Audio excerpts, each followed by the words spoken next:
Can Jefferson come back? Can he stay on his feet? Oh, that's it. Oh, what a left hook shot. No count necessary. Derek Jefferson, I love you. Harris against the ropes and pounding that left hook to the face. And he knew how to close the show, Roy. He went to the body when nothing else was open, and that left hook was just good night. And just as I said, he timed Maurice's left hook. Watch Maurice's left hook come back, because he knew Maurice was straight up throwing the left hook, and there it was. And he was hurt, Jefferson. Yeah, he was hurt. He was hurt. Good night, Maurice. Jefferson is a power puncher. And that left hook is a weapon. A big weapon.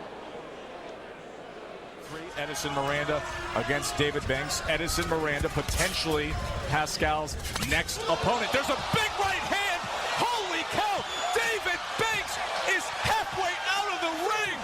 What a... Take a look. Don't forget, ladies and gentlemen, we still have 3 more rounds to follow. Still 3 more rounds to follow. Stick around. Coming up, 3 more rounds to follow. Again, watch the low left hand of Banks. And by the time he gets it up, it is difficult to ascertain how Vonda has done in her career. I know she's 18-0, 15 knockouts, but how many people were scared of her and did not really fight her? Oh, big right hand! One punch! That is it! Forget about the count. It is over, Tim. And Wolf setting up the right hand. You could see that she was using the jab to set it up. There it is, right on the point of the chin, and that's what creates knockouts. One punch, another look, and gets her full body behind this shot. This is a great illustration of a devastating right. Oh.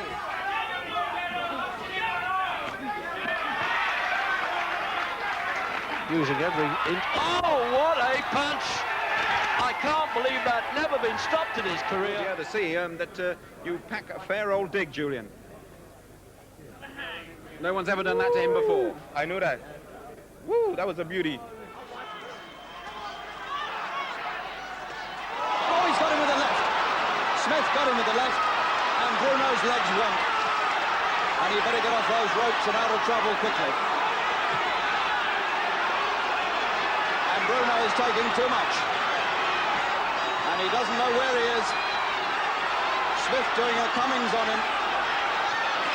And Bruno looks out on his feet to me. Oh, he's got him. Oh, dear. We've gone so often before, back to the ropes, and the punches started raining on him. And he had nowhere to go, no place to escape. And at this point, the finish was only slightly delayed. The vast whipping left hook took him. Alan Sweetness green, black and gold, and in the blue, Jadon Codrington hasn't hit double digits as a pro, but 9 out of 9 all KO. And here's Green. He promised to go inside, and he stung, and he has rocked Codrington's world and left. And it's over. Over in 18 seconds. well, Green misses that left hook, but he catches Codrington. A nice counterpunch coming up in this exchange. There it is. It's high on the head, and you could see Codrington's eyes are not focused. He's out now. Instinct keeps his hands up, but a few more shots. And there's the left hook that absolutely devastated him. Fell down almost out of the ring. You know, it wasn't any great surprise that Gerald Ritter stopped it, but thank God he just moved in as quickly as he did. And here it is absolutely apparent that Jadon Codrington was out on his feet.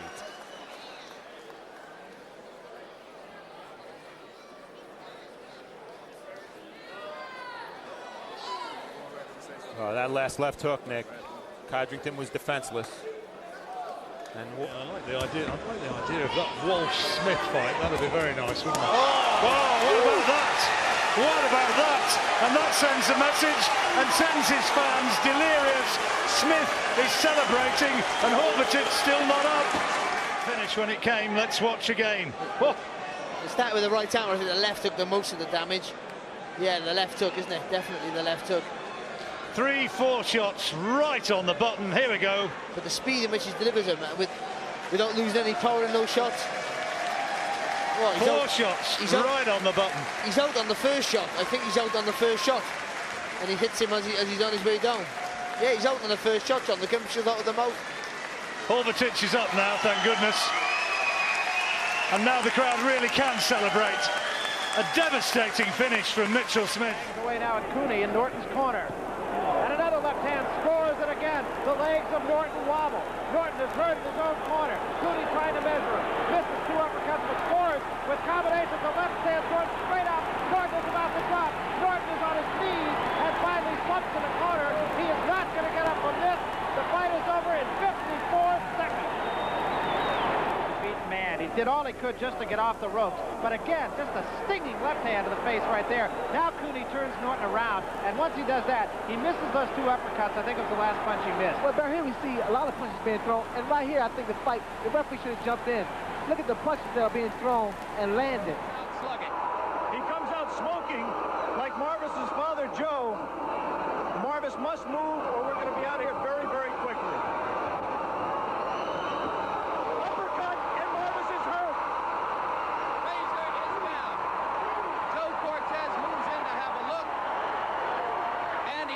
Stop the fight. Marvis in the corner and trapped. There it was. Just clipped him right on the chin. The left was unnecessary. Marvis is badly hurt at this point. Uppercut again. And there, Marvis is out on his feet. Everything after this is just incidental. The Frazier camp had expressed confidence before the bout. You wonder if they truly believed that Marvis could handle this kind of an attack. You see that stiff left hand, that jab that Mike has not shown too much. The jab backed Marvis up into the corner. A second jab kept him there for those right uppercuts.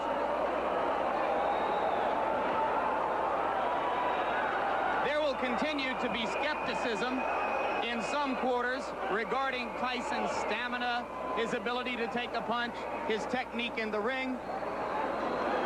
But with each succeeding bout, any skepticism about his punching power has to evaporate. And the good news is I believe Marvis Frazier is standing up. Michael, give me first your reaction to the fight. The fight, I was confident. I trained real hard with my trainer, Kevin Rooney, who I owe a great deal to. And I came out and I was confident. I came out, I knew the fight. I felt it deep in my heart. I was going to stop him in the first round. Good, straight right from Hagler. He's hurt. Amani is hurt. It really rocked him. Another right hand. He's got him in trouble. He's on the ropes, and that's it. Amani knocked right through these very loose ropes into the press row. All right. That straight right jab hurt him. That's how powerful Hagler was. He hurt him with a jab. There's a right hook behind it. And here's those ropes, those loose ropes. That didn't help.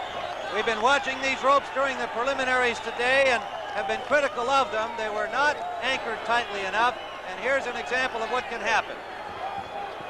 There's no support from those ropes. He takes a left and a right, and he's practically out cold at that point. Hands from a distance, even at Cook.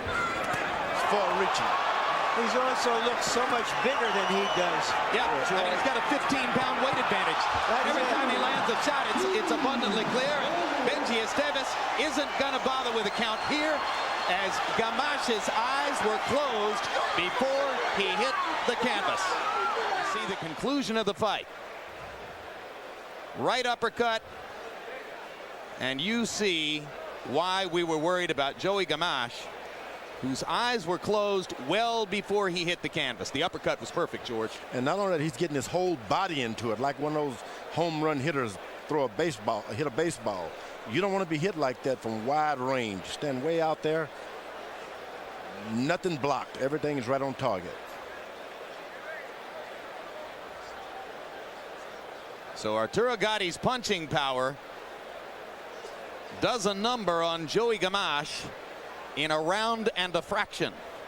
Up, cross, boom. Classic finishing. Every shot. 1, 2, 3. Three-punch combination. Very, very close.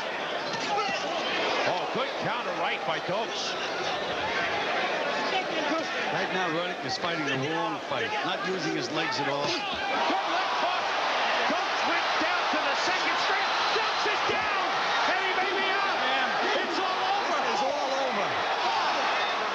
Let's take a look at this, Sam. There's the first left hook. That wobbles him back pretty good. He's hurt now. Standing up, and he missed the right hand, but he threw it with everything he could. There's that left hook again. And look at this, One Sam. more. Oh, man. He was out after the second left hook, and the third one put him down and out for the night. Sam, we mentioned if he throws that right hand, even if he misses it, here's the left hook. Now watch him throw the right hand, Sam. See, he misses it, shifts all his weight onto his left foot, and there goes those devastating left hooks. What a performance.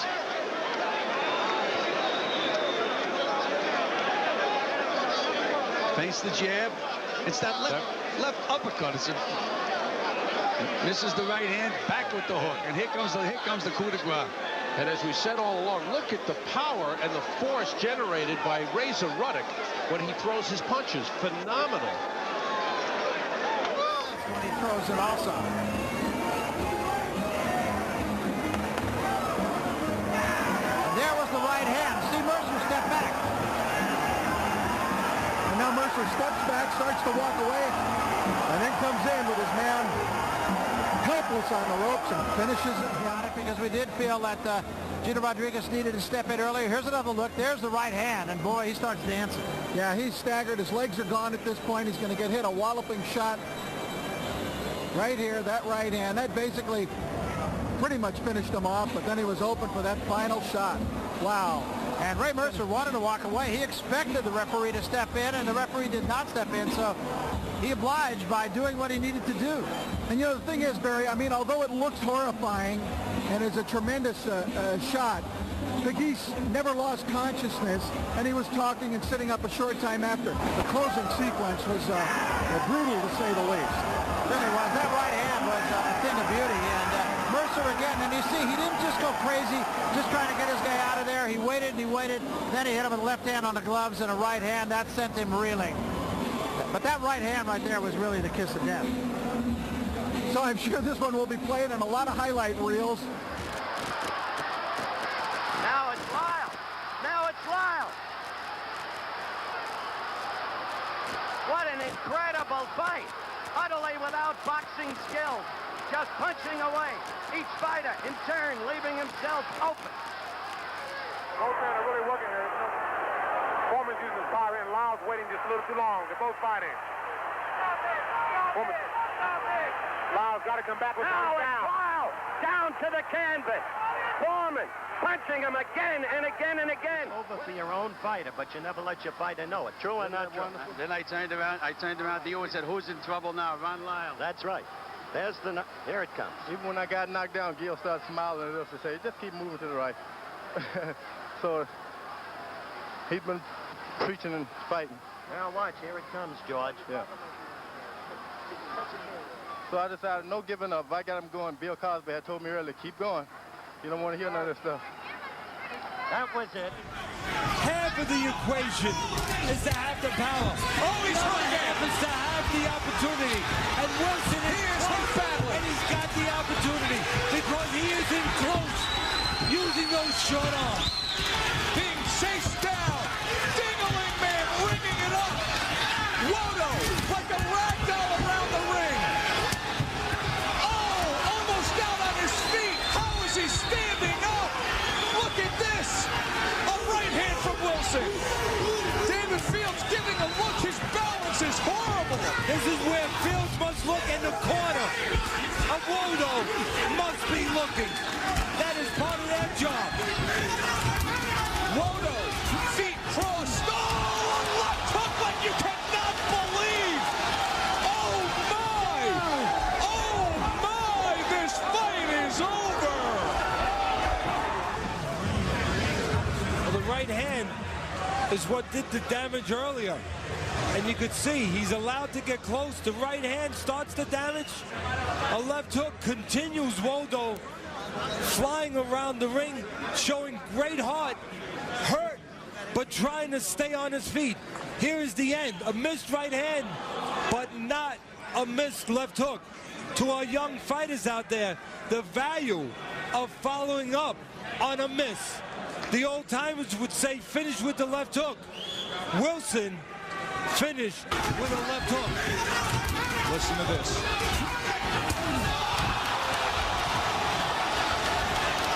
the impact. As much power as a 200-pound man can generate, and the destructive result, his legs buckled underneath the weight of his body. Here's real time. Listen again.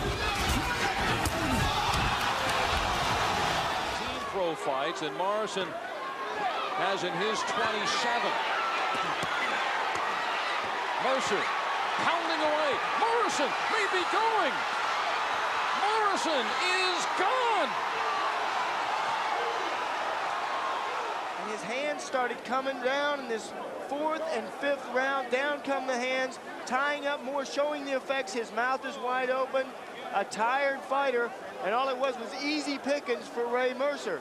Here he is just connecting with shots, unanswered punches, out on his feet and hurt is Tommy the Duke Morrison.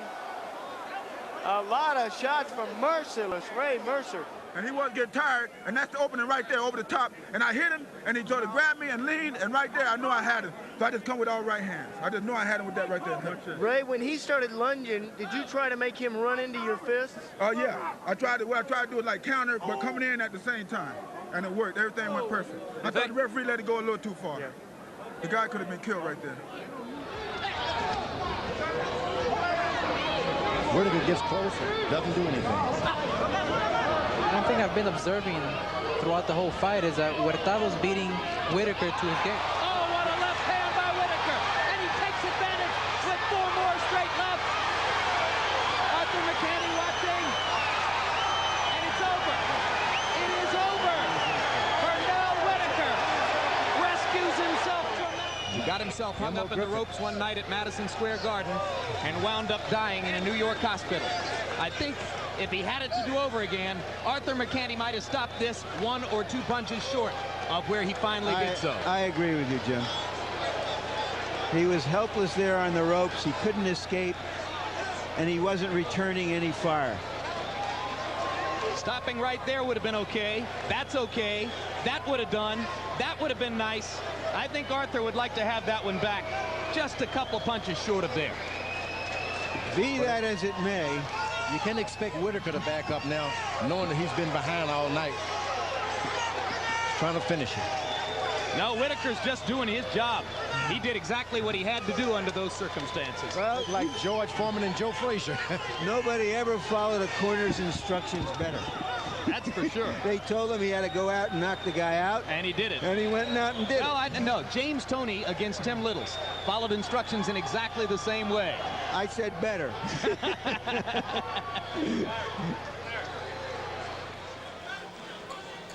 Listed as having a reach advantage here. We'll see how he uses it. Tua with a big left hook, and Ruiz in trouble. Tua comes right at him. Another big bomb, and Ruiz is down. This could almost be over now. Tua came storming out. It's over. Quite a bit right there. That had Tyson written all over it, the way it was thrown and everything by Tua. Now he knows he's done the damage here. He comes right in, and before John Ruiz can recover, Tua is all over him. One more right hand, another one in there. And that one was the one that really did the damage. Tremendous hook there. Practically wins the fight for Tua already. Tony Perez on the outside, waiting for these guys to fight their way out. There's their right hand. Tony Perez should be there right now, and maybe one punch too much there. Happening very fast.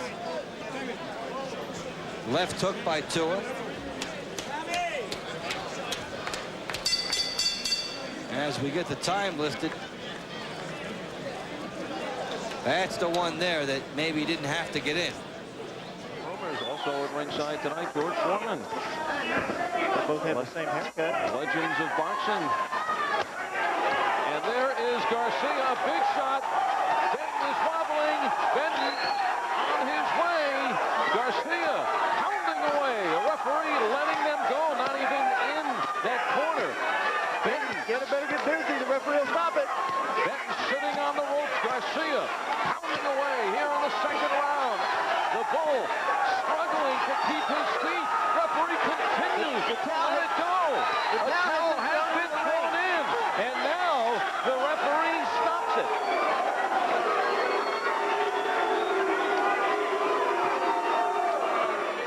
fighters like Tyson. Here's a look at the barrage of punches. Right here, a fighter turning his back like that. Surprised Yanis didn't even step in there. And here, Alex Garcia showing us that he has power. Anytime here, the referee could have stepped in and stopped it. In fact, I mentioned that Bernard Benton better get busy or the referee would stop it. But he was getting no help from the referee. All these shots from Garcia. Oh, so dangerous. Good-looking prospect is Garcia. And look at Benton fighting to stay up. Really scary for Benton. Bernard Benton. Who should have just gone down. But Benton, who has had a look at those shots by Garcia, the ref still hasn't stopped it. And you know, even when he went down, the referee went over and started counting.